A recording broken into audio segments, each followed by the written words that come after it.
we going, everybody? Well, this is a little bit of a different topic today, rather than them being in the veggie garden and looking at roses and bushes and especially citrus trees. We're looking at some pot specimens here. These are lily pillies, and these are Backyard Bliss lily pilly. They're meant to be psyllid resistant. Well, they may be psyllid resistant. I don't know about the wind, but they're definitely not dehydration resistant, and that's what's happened here. So if you try to work out what's gone on here or what's gone wrong, these were come here, it's okay, I love you. These were, well, as tall as the garden stakes are, or the bamboo stakes are here, full bushes.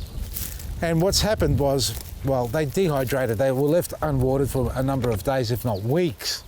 And they literally dropped all their leaves. And I'm sure many of us have experienced that sometime in our lives, growing a pot plant, forgetting to water it, or you'll get around to it and never do.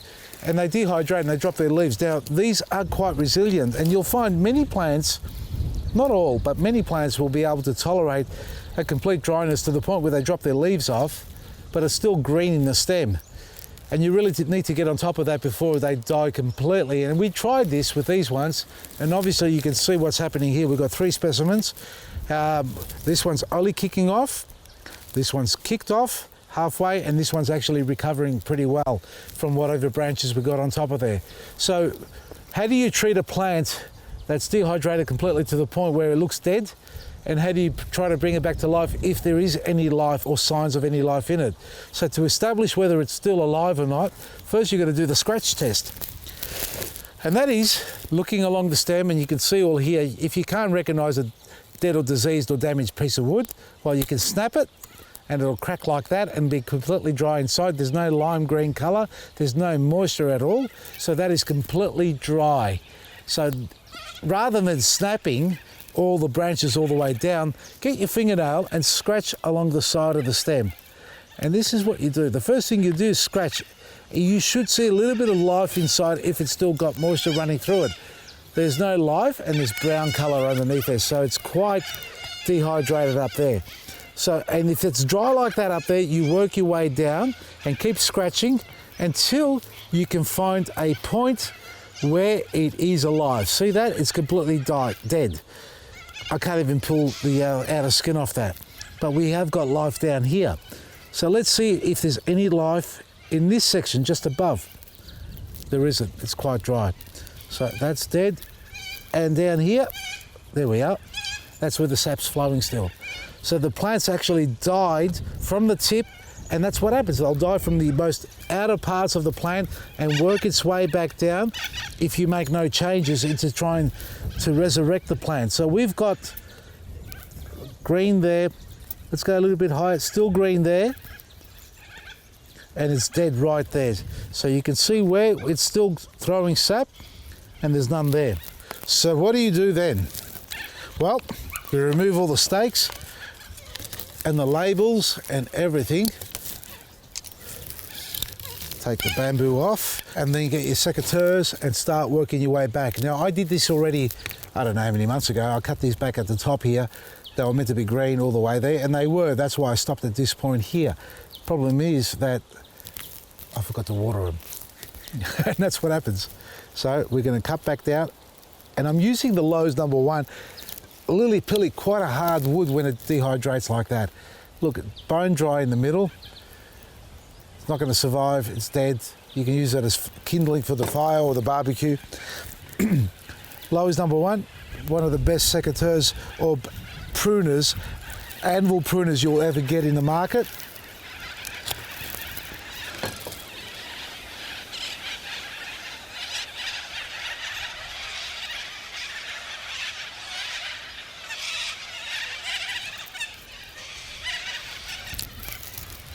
Lucky for me, they only like seeds in the ground or nuts.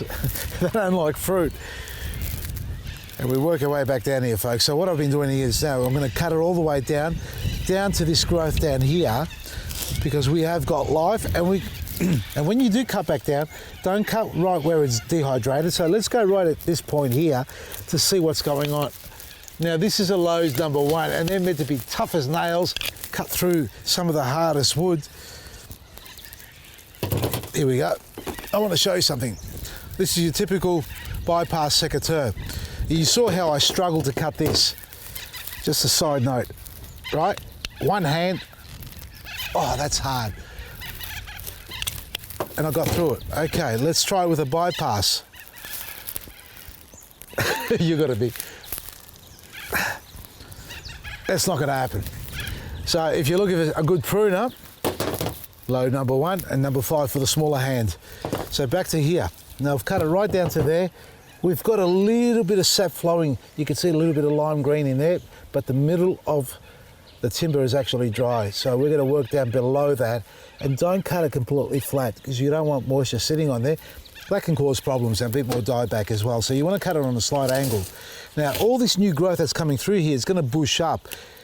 And ideally, if you want to turn it into a shrub, leave it all to grow. But if you want it to actually grow into a tall plant with a central leader, don't clean this up as yet. It's still way too young. You need the foliage so it can photosynthesize and create its energy, push it back down into the root system so it can grow more. If you start stripping all these leaves off, you're going to reduce the amount of sunlight it gets, and it's going to struggle to grow ever so more. So leave it for a while longer. What we're going to do in the meantime is cut this on an angle, and it still needs 2 hands. Oh, there we are. Lime green on the outside. Now you can paint that over with a bit of water-based paint or hydrated lime or Steri-Prune paint or whatever you've got in the garage, as long as it's not a petroleum base, to seal that over, and you allow this to grow through to the point where it's big enough so you can select the better of all branches or shoots that will become the new central leader for you. And that will dehydrate completely, heal over. Ignore that because that's the root system, and while we're there, let's have a look at the root system. I've got to be very careful on how I pick this up so I don't strip it.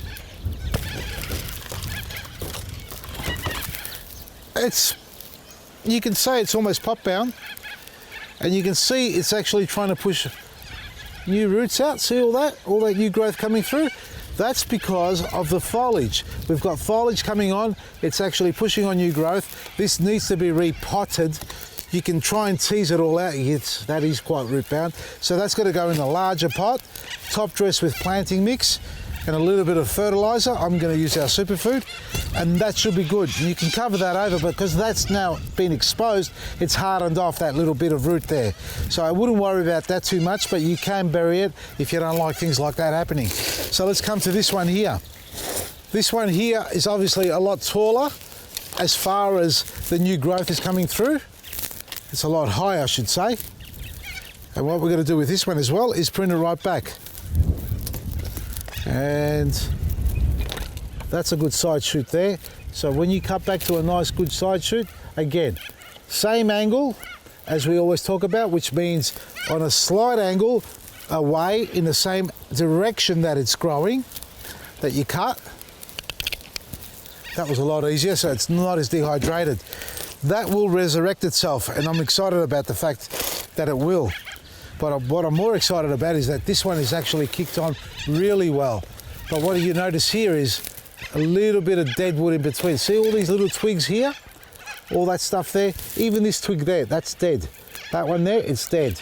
Take these off. You need to remove all the dead wood so that you create a bit of space for the new growth to come through and not be interfered by the dead wood, because it will affect the way the plant grows again. All the dead wood should come off, and that's what I'm going to do right now and show you the finished result. You can see how easily they come off. They're quite brittle. That's got a bit of growth on the end there. We can just trim it off like that. Trim that off like that, and just keep going through the whole process of cleaning up the plant. And if you've done this before, meaning if you've killed a plant like I have, and remember, if you don't know me by now, we show all the bumps and bruises here, folks. We don't glamorise our little segments to show you that we are perfect, because no one's perfect in a garden. Even those wonderful celebrities, some people think that I am one of those, but put that aside, the ones that actually do act like everything's perfect and it's wonderful to look at, and I'm sure many of you can respond to that, and I'd love to hear your comments on it, I really would. When you see a gardening show that shows you everything's perfect and how wonderful it is, it's so easy to do. Simply do this and do that and walk away, everyone's happy. That's a window garden. It's a garden that you look through the window and somebody else does for you. It's not a garden that you do that needs your, undivided attention almost 24/7, because here they come.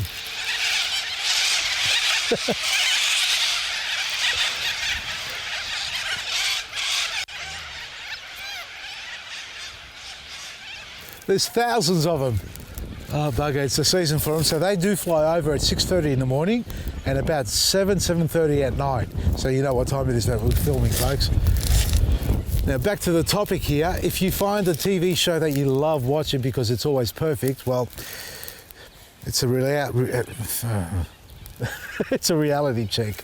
That's what I want to say.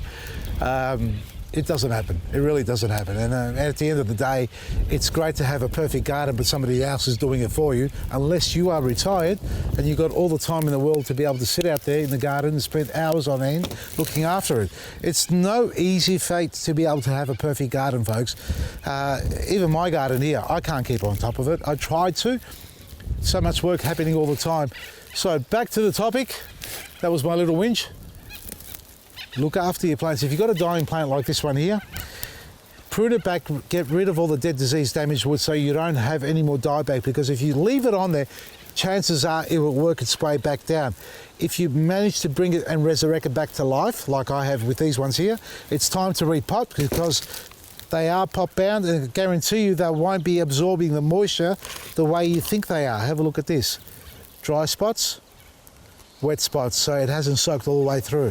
Even if I soak it for hours on end, because it's so dense and compacted with the root system, it'll be very difficult. You're better off actually putting this in a tub of water and soaking it for a few minutes, half an hour let's say, and then taking it out and then replanting it into a larger pot with some quality potting mix or our planting mix. So, time to resurrect your dead plants. Cut back all the dead, disease, damaged wood, clean them up, get rid of all the dead twigs like that in between where the foliage is growing, give them a good feed, and then sit back and watch the birds fly over the top, and hopefully don't destroy your garden. I've got birds and rabbits. What do you got? Possums? From Riva Silly, Maresi.